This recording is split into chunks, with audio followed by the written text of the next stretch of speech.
So, quick progress upgrade. Plastering's done in the hallway. The first fix is in for the radiators. Lots of wires behind. That's for consumer units. Give that a tickle. Oh, little tickle. Like that. This is the downstairs bedroom. So the ceilings are boarded. We put full ceilings in to hide the pipework for the 110, which is the pipework for the toilets. I'll stand over here. And there we go. So we're going to have a bed behind us. I'll get out of the way of the selfie stick. Bed's going to here. There's a desk going behind me. There, in the bay. And behind is the ensuite. But there's nothing in there just yet. Alright then. So we'll get through into this is going to be the communal lounge. So this was originally a doorway, we've taken out the wall, and it's going to be an open plan kitchen, as you can tell. So for fire regulations behind, fire door, give that a tickle as well. The 110 pipes in there, in the floor, which have been tacked in. There we go, let's have a look on the floor. So we've run the stack under the floor, and in the stairway, if you can see, so it's out the way. Beautiful, baby, beautiful.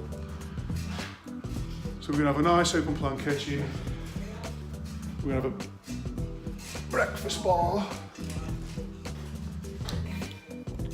Let me see if I can get this right angle right. So along here we're gonna have some units. We're gonna have the cooker here, some more units, come round this pillar. Then we're gonna have a breakfast bar area, that's why these two sockets are here. So this will look quite cool. For students, so we're going for modern look. So this is inside, there's the steels. So we put these little noggins in here so we can double board it. And that's what we stick the fire board to, so it protects this in the event of a fire. All been passed off by building control. So must be doing something right, eh? So I'll take you upstairs. Up the wooden hills.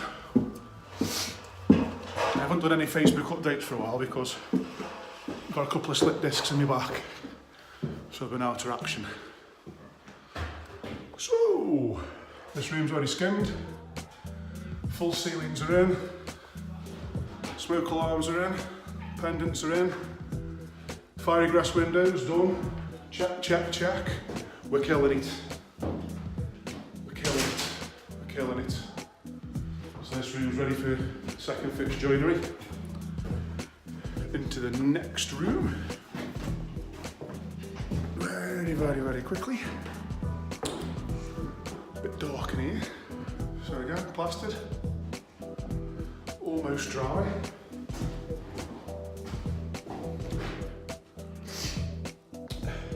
Fire egress windows are in. There's your ensuite in the corner. So here's a bit of a tip for you, something to bear in mind when you're trying to forecast and plan a refurb when you're in these winter months. Is if the external walls aren't insulated or there's no cavity, it's a solid brick wall like a 9-inch. You need extra heat because the walls are that cold, it doesn't dry out, and that can actually have a knock-on effect to stop the next tree coming in and the next tree. So joiners can't come in and put the skirting on there because the wall's wet and the wood will warp. That means then that delays them, which means then the painters can't come and paint, and it's a knock-on effect, and so on and so forth. So this room is a particular example. That's the exterior wall, look how wet it is. The colour, cherry breast, internal walls, and as you can see there's only a few little things, you can see how it's drying out. When it's a nice light colour pink like this, it's ready for painting. So you can see the difference in colours. So there's a top tip for you. Always forecast and be careful and conscious of the elements. Because we're fighting Mother Nature and she's stronger than us. She's a beast. She's got big guns. Right, so top floor. So the joiners have been in here. So again, this has got a lovely, lovely head height. But you can so it's still wet. This is the ensuite behind me.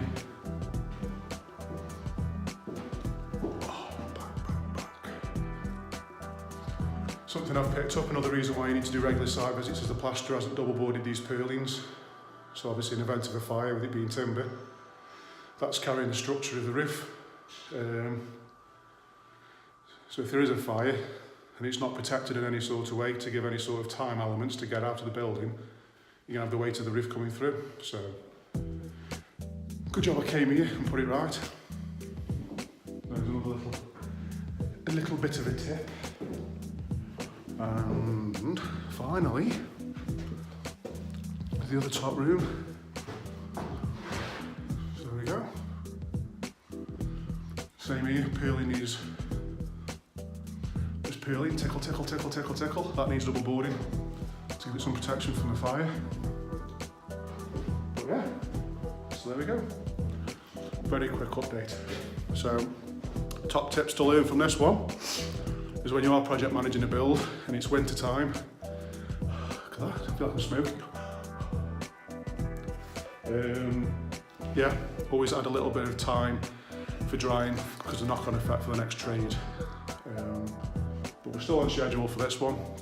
And also,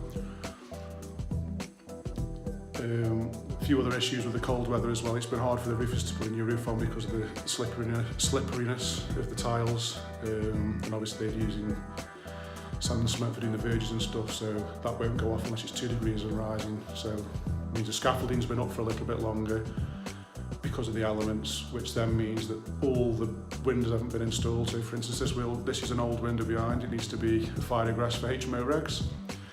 But because the scaffolding's still in the way, they can't put this window in because this was covered in tile when the tile was stripped off. So that's had a knock-on effect, which means the plaster, as you can see here, the plaster hasn't had a chance to finish off because of the reveals, because obviously this has got to be taken out. So because the plastering's not finished, it means the joiners are now ready to come in, but they can't come in properly because the plaster hasn't completely finished. So all that has a knock-on effect for the next trade. So Mother Nature can be a bugger. So add a little bit of a contingency in time when you're doing things at this time of year. And for me, that's it. I'll see you shortly.